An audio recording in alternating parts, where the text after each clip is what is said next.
سنت جو فالو کرنے کا حکم ہے نا صرف بخاری اس میں نہیں ہے, نہ صرف اس میں ترمذی ہے. ایک صاحب مجھے کہنے لگے قرآن میں تو آتا ہے اتبعوا ما انزل الیکم من ربکم, کہ اللہ نے جو قرآن نازل کیا اس کو فالو کرو. ولا تتبعوا من دونہ اولیاء, قرآن کو چھوڑ کر دوسرے اولیاء کو فالو مت کرو. تو آپ یہ کیوں کہتے ہیں کہ عوام پر لازم ہے کہ امام ابو حنیفہ کو فالو کرے, امام شافعی کو فالو کرے؟ قرآن تو کہہ رہے قرآن کو فالو کرو. تو میں نے کہا اس سے پورا قرآن مراد ہے یا آدھا مراد ہے؟ جب اللہ نے قرآن میں کہا کہ قرآن کو فالو کرو تو پورے قرآن کو فالو کرنا ہے یا آدھے کو؟ تو اس نے کہا پورے کو. تو میں نے کہا پورے قرآن میں تو یہ بھی آتا ہے واتبع سبیل من اناب الی, جو میرے راستے پر چل رہا ہے اس کو فالو کرو. نہیں یاری بات میرا خیال ہے, جو میرے راستے پہ چل رہا ہے نا اسی کے راستے پہ تم بھی چلنا شروع ہو جاؤ. تو یہاں تو اللہ بندے کو, کسی انسان کو فالو کرنے کا حکم دے رہے ہیں, سمجھ رہے ہیں؟ تو میں نے کہا اس آیت میں ہے کہ براہ راست قرآن کو فالو کرو, دوسری میں آتا ہے براہ راست نہیں بلکہ اس بندے کو فالو کرو جو قرآن کو فالو کر رہا ہے. تو میں نے کہا اصل میں یہ دو الگ الگ قسم کے لوگوں کو خطاب ہے. دیکھو ایک حیدرآباد کی آپ کو جانا ہے, حیدرآباد بھیجنے کے دو طریقے ہیں. ایک تو یہ کہ آپ اس کو سمجھا دیں یہ راستہ ہے, پورا راستہ آپ نے علامتیں بتا دیں, ادھر ہوٹل آئے گا, پھر ادھر آگے جاؤ گے تو ایک یہ بڑا ہائی وے آئے گا اور سائن بورڈ آئے گا, اس طرح سے خود چلے جاؤ. اور ایک طریقہ یہ کہ آپ بولو بھائی خود تمہیں نہیں پتا, چھوڑو یہ بس حیدرآباد جا رہی ہے, اس کے پیچھے پیچھے نکل لو, اس کا ہمیں یقین ہے کہ حیدرآباد ہی جا رہی ہے. تو یہ ایک ہی خطاب دو آدمیوں سے ہو سکتا ہے کہ براہ راست بھی جاؤ اور اس کے پیچھے پیچھے بھی جاؤ, یہ ہو سکتا ہے؟ دیکھو بولنے میں نا گورنمنٹ کی طرف سے بالکل بھی پابندی نہیں ہے. ایک ہی آدمی کو یہ کہا جا سکتا ہے کہ ڈائریکٹ بھی چلو اور اس کے پیچھے بھی چلو. اب بھائی ڈائریکٹ چلنا ہے تو پیچھے چلنے کی کیا ضرورت, پیچھے چلنا ہے تو ڈائریکٹ چلنے کی کیا ضرورت ہے؟ تو میں نے ان سے کہا یہ جو قرآن کہہ رہا ہے کہ پورے قرآن کو فالو کرو, اس میں پورے قرآن میں قرآن کہہ رہا ہے نا کہ قرآن کو فالو کرو, یہی کہہ رہا ہے نا, تو پورا قرآن مراد ہے, آدھا مراد نہیں ہے. پورے میں یہ بھی آتا ہے کہ اس کو فالو کرو جو قرآن کو فالو کر رہا ہے. تو میں نے کہا بھی ایک ہی خطاب دو آدمیوں کو نہیں ہو سکتا کہ ڈائریکٹ بھی چلو اور اس کے پیچھے بھی چلو جو ڈائریکٹ چل رہا ہے, تو یعنی انڈائریکٹ جاؤ. تو اصل میں نے کہا یہ پورے قرآن کو وہ فالو کرے گا جس کو پورا قرآن آتا ہے, ٹھیک ہے نا, اور جس کو پورا نہیں آتا, جیسے کہ آپ کو اپنے مطلب کی آیت آتی ہے دوسری والی آتی نہیں ہے, جس کو پورا نہیں آتا نا وہ پھر ابو حنیفہ کو فالو کر لے جن کو پورا آتا تھا. سمجھ میں نہیں آ رہی میرا خیال ہے بات. تو عجیب مصیبت یہ ہے کہ اچھا پھر وہ میرے پاس نا آیت پیش کرنے لگے کہ امام ابو حنیفہ کہتے ہیں کہ مائیں اپنے بچوں کو 2.5 سال تک دودھ پلا سکتی ہیں, اور قرآن کہہ رہا ہے والوالدات یرضعن اولادہن حولین کاملین, مائیں اپنے بچوں کو 2 سال دودھ پلائیں. تو قرآن کہہ رہا ہے 2 سال, امام حنیفہ کہہ رہے ہیں 2.5 سال. میں نے کہا امام حنیفہ 2.5 سال اس لیے کہہ رہے ہیں کہ ان کو پورا قرآن آتا تھا, یہ والی آیت نہیں آتی تھی. صحیح ہے نا, وہ ان کو پورا آتا تھا. قرآن میں دوسرے مقام پر ہے وحملہ وفصالہ 30 شہرا, حمل اور فصال یعنی چھڑانا, فصال کہتے ہیں گوشت سے چھڑانا, یہ کنایہ ہے دودھ پینے سے. یہ 30 مہینے ہیں, اور 30 مہینے کتنے ہوتے ہیں؟ 2.5 سال ہوتے ہیں. دوسرا میں نے کہا خود اس آیت کو بھی پوری, آپ کو ایک آیت آتی ہے وہ بھی پوری وہ بھی نہیں آتی. چلو پورا قرآن نہیں آتا تو جو آیت آتی ہے وہ بھی تو تمیز سے آئے نا, پوری آئے. تو وہ آیت یہ ہے والوالدات یرضعن اولادہن حولین کاملین لمن اراد ان یتم الرضاعہ, کہ جو رضاعت کی مدت مکمل کرانا چاہتے ہیں تو ایسی مائیں اپنے بچوں کو 2 سال دودھ پلائیں. اس کے بعد اللہ نے پابندی نہیں لگائی ہے کہ اس کے بعد نہیں پلائیں, 2 سال تک وہ پلا سکتی ہیں. آگے ہے فَإِنْ أَرَادَا فِصَالًا, اگر فا تعقیب مال وصل کے لیے آتا ہے. فا کا مطلب عربی میں یہ ہوتا ہے جیسے میں کہتا ہوں جاء زید و عمر, زید آیا اور عمر آیا, تو اس میں ترتیب بیان نہیں ہو رہی ہے. ہو سکتا ہے عمر پہلے آیا ہو سکتا ہے زید بعد میں آیا ہو, لیکن آپ نے اس کا ذکر پہلے کر دیا. لیکن جب آپ کہتے ہیں جاء زید فا عمر, زید آیا فا عمر کا مطلب پھر عمر بعد میں آیا ہے. تو میں نے کہا قرآن کہہ رہے مائیں اپنے بچوں کو 2 سال دودھ پلائے. آگے آتا ہے فَإِنْ أَرَادَا فِصَالًا عَنْ تَرَاضٍ, فا کے ساتھ ہے, پس اگر یہ دونوں چاہیں آپس کی رضامندی سے چھڑوانا فلا جناح علیہما, کوئی گناہ نہیں ہے. تو یہ 2 سال کے بعد فا آ رہا ہے نا, اس کا مطلب 2 سال کے بعد رضامندی سے چھڑوائیں گے, تو اگر حرام ہوتا تو پھر یہ کیوں ہوتا کہ رضامندی سے چھڑوائیں کہ نہ چھڑوائیں؟ آپ لوگ کی سمجھ میں نہیں آ رہا تو اس کی سمجھ میں کہاں سے آ رہا ہوگا بھائی؟ خود اس آیت میں اشارہ ہے کہ 2 سال کے بعد رضامندی سے چھڑواؤ گے. اگر حرام ہوتا تو رضامندی نہیں کہ پابندی ہے. یہ اشارہ مل رہا ہے اس آیت سے. اور میں نے کہا کمال کی بات یہ ہے کہ جس پر اعتراض کر رہے ہو نا, ہم پر اعتراض کر رہے ہیں نا, ابو حنیفہ کو فالو کرتے ہیں اور 2.5 سال پہ فتویٰ دیتے ہیں کہ دودھ پلاؤ, امام حنیفہ کی اندھی تقلید کر رہے ہو. میں نے کہا جس پر اعتراض کر رہے ہو اس کا بھی فقہ معلوم نہیں ہے کہ اس کا فتویٰ کس پر ہے. میں نے کہا فتویٰ اسی پر ہے کہ 2 سال کے بعد نہیں پلا. اس میں امام ابو حنیفہ کے قول پر حنفیوں نے فتویٰ دیا ہی نہیں ہے احتیاط کی وجہ سے کہ 2 سال بھی بہت ہوتے ہیں, کیا ضرورت ہے. اس میں تو فتویٰ امام ابو یوسف یا امام محمد کے قول پر ہے, امام شافعی کے قول پر ہے کہ بھائی بہت ہو گیا, چلو دوسرے فقہا کے قول کو فالو کر لو, کوئی فرض تو نہیں ہے نا. مجبوری میں امام حنیفہ کے قول پہ فتویٰ دیتے ہیں, 2 سال بھی بہت ہوتے ہیں. اور میں نے کہا امام حنیفہ کے قول کے صحیح ہونے کی ایک اور دلیل یہ بھی ہے کہ 2 سال تک تو بھرپور طریقے سے پلانے کی قرآن نے اجازت دی ہے نا. 2 سال ماں بیٹے کو بھرپور طریقے سے دودھ پلائے, ایک دم کسی کا باپ بھی نہیں چھڑوا سکتا. اس کو کچھ مہلت تو دینی پڑے گی نا چھڑوانے کی. تو وہ کچھ مہلت ہے 6 مہینے, وہ 6 مہینے دودھ چھڑائی کا ٹائم ہے. یہ بہت مشکل ہے بھائی, بہت مشکل ہے بات سمجھانا.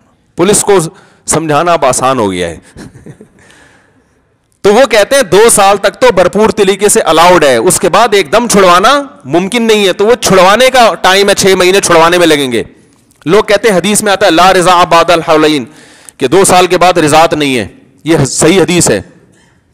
تو اس کا امام حنیفہ اس آیت کی روشنی میں یہ مفہوم بیان کرتے ہیں کہ قرآن کہہ رہا ہے کہ وَعَلَى الْمَوْلُودِ لَهُ رِزْقُهُنَّ, ماں جب تک بچے کو دودھ پلائے گی نا, چاہے طلاق کے بعد بھی ہو, تو دودھ پلائی کی اجرت باپ کے ذمے ہے. یعنی اس کا سارا خرچہ ماں کا بھی کون اٹھائے گا؟ بھائی بیوی کا نان نفقہ طلاق تک تو ہوتا ہے, طلاق کے بعد نہیں ہوتا. لیکن جب بچے کو دودھ پلا رہی ہے تو پھر دودھ پلانے کے دوران نان نفقہ باپ کے ذمے ہوتا ہے, کیونکہ آپ کے بچے کی وجہ سے باؤنڈ ہو گئی ہے نا. تو وہ لا رضاء بعد الحولین کا مطلب یہ ہے, امام حنیفہ اس آیت کی روشنی میں غلط تعبیلات نہیں کر رہے اپنی طرف سے, کہ وہ رضاعت جس میں عورت اجرت کی مستحق ہوتی ہے وہ 2 سال کے بعد, بولو نا بھائی, وہ نہیں ہے 2 سال کے بعد. 2 سال تک تو اجرت کے پیسے لے سکتی ہے, 2 سال کے بعد وہ فری پھوکٹ کا ہے, وہ اس میں نہیں. اب یہ تھوڑی کہ پلاتے رہو تو وہ دیتا ہی رہے گا, وہ بھی تو انسان ہے آخر, ٹھیک ہے نا. اس کے اپنے دوسرے بچوں کا دودھ کا خرچہ بند ہو جائے گا.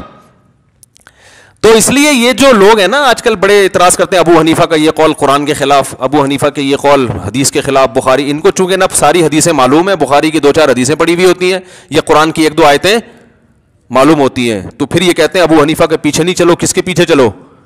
قرآن کے پیچھے چلو. تو قرآن کے پیچھے وہ چلے گا جس کو سارا قرآن اور ساری حدیثیں بھی آتی ہوں, کیونکہ حدیثیں نے قرآن کی تشریح ہے.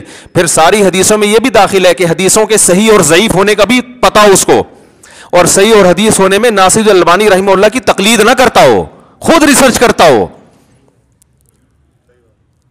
سمجھ رہے ہیں؟ کیونکہ تقلید ہی کرنی ہے تو پھر شروع سے ہی کرنا شروع کر دینا, جب اعتمادی پہ چلنا ہے.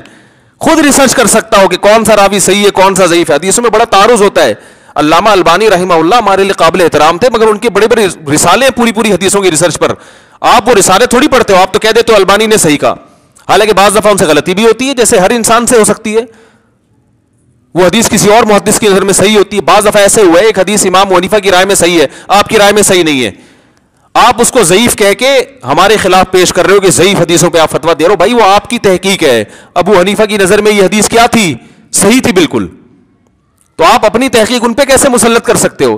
دیکھو یہ حدیث ہے نا مشہور, من کان لہ امام فقراءۃ الامام لہ قراءۃ, جس شخص کا کوئی امام ہو تو امام کی قراءت مقتدی کے لیے کافی ہے. اسی حدیث کی بیس پر امام حنیفہ کہتے ہیں کہ امام جب فاتحہ پڑھے گا تو مقتدی نہیں پڑھیں گے, کیونکہ امام کی قراءت مقتدی کے لیے کافی ہے. اس حدیث کو جو لوگ ہم پہ اعتراض کرتے ہیں وہ ضعیف کہتے تھے کہ یہ حدیث ضعیف ہے, یہ ضعیف ہے, تم ابو حنیفہ کے قول پہ فتویٰ دے رہے ہو, ضعیف حدیث ہے, ضعیف. علامہ البانی نے ریسرچ کی, انہوں نے کہا یہ حدیث صحیح ہے.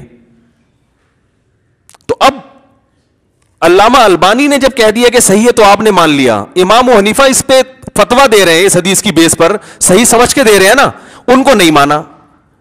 اس کا مطلب بھائی شخصیت پرستی آپ میں ہے, ہم میں نہیں ہے. ہم تو امام حنیفہ کی تقلید کر کے بھی کہتے ہیں کہ ان سے غلطی کا امکان ہے. جب امکان ہے تو کر کیوں رہے ہیں؟ تو بھائی ہم سے تو زیادہ امکان ہے نا بھائی. ان سے اگر امکان ہے تو ہماری اپنی ریسرچ میں غلطی کا امکان زیادہ ہے. ایک ڈاکٹر جب کوئی رپورٹ بناتا ہے, کوئی علاج کرتا ہے, تو غلطی کا امکان ہے یا نہیں؟ تو کیا اس کو چھوڑ کر خود علاج شروع کر دو گے؟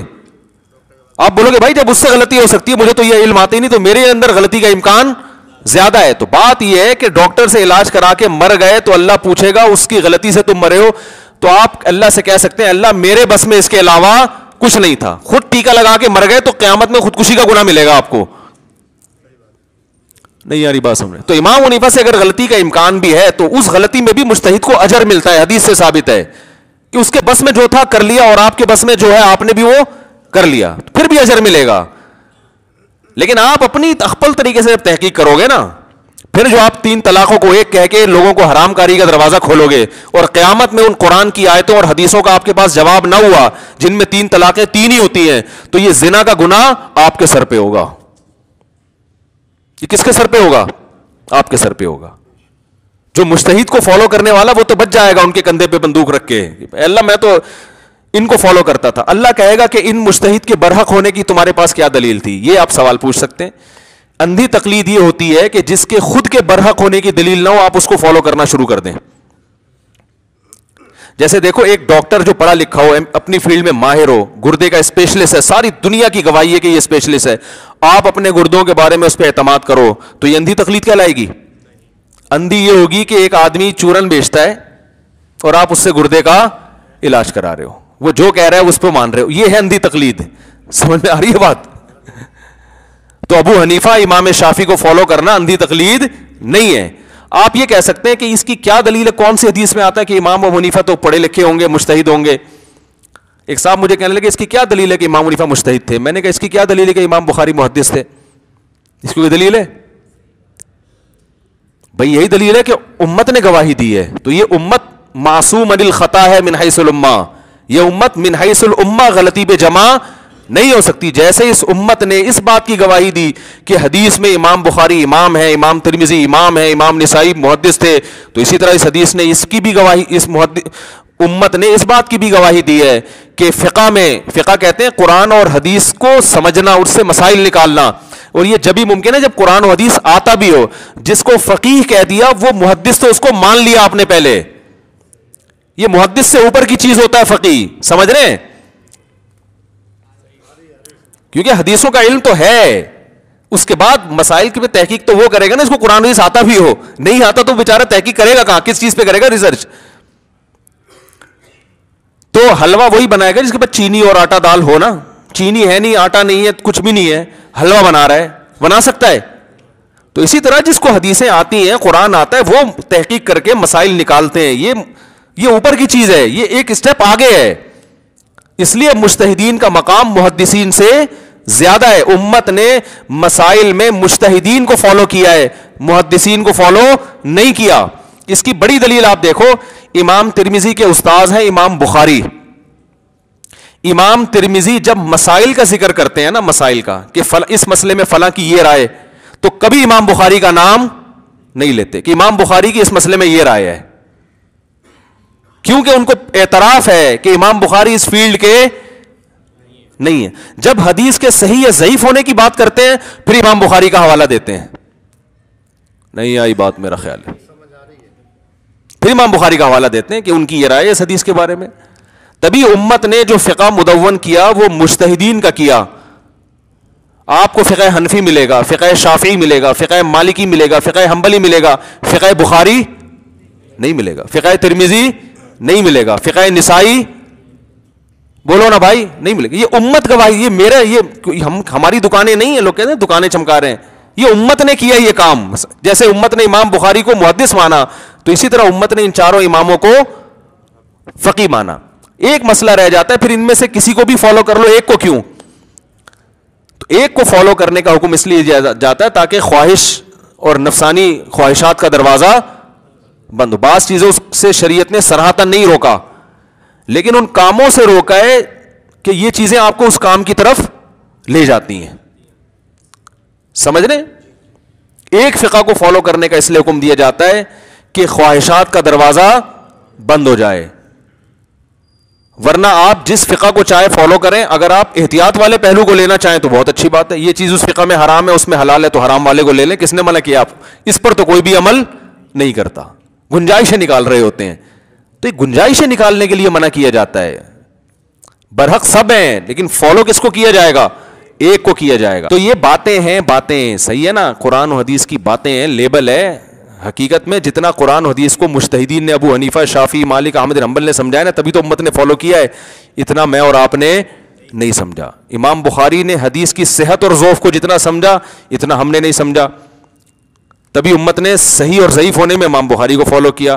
لیکن مسائل کے جو استنباط کے لیے الگ فن چاہیے, الگ صلاحیتیں چاہیے, اس میں امت نے امام بخاری کے بجائے ابو حنیفہ اور شافعی پر اعتماد کیا ہے.